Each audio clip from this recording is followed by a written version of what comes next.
আসসালামু আলাইকুম। Welcome to my cooking channel Shahrin's cooking artistry. আজকে আমি আপনাদের মাঝে নিয়ে এসেছি স্ট্রিট ফুড স্ন্যাক্স। আমরা আলুর চপ অতি যত্ন করে বাসায় তৈরি করি এবং এতে অনেক সময় নষ্ট হয়। আজকে ঝটপট কিভাবে অতি সহজে আলুর চপ তৈরি করবেন সেই রেসিপিটাই আজকে শেয়ার করছি।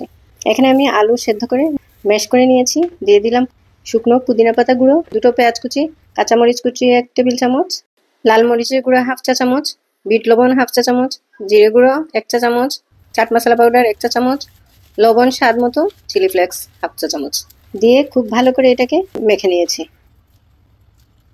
এদিকে আমি বেসন নিয়ে নিলাম 3 টেবিল চামচ, দিয়ে দিলাম সামান্য ফুড কালার, দিয়ে দিলাম লাল মরিচের গুঁড়ো একটু, সামান্য হলুদ গুঁড়ো ও স্বাদ মতো লবণ দিয়ে একটু পানি দিয়ে, বেশি ঘনও করবো না বেশি পাতলাও করবো না, নিয়ে আলুর চপগুলা একদম ঝটপট বল আকারে করে সবগুলোকে ভালো করে বেসনের মধ্যে ডুবিয়ে নিয়েছি। আপনাদের পছন্দ মতো আলুর পরিমাণ ঠিক রেখে যত বেশি মশলা ব্যবহার করবেন এতই সুস্বাদু, তাহলে আলু ভর্তা ভর্তা একটা ভাব আর থাকবে না। এখন ডুবো তেলের মধ্যে আমি ভেজে নেব।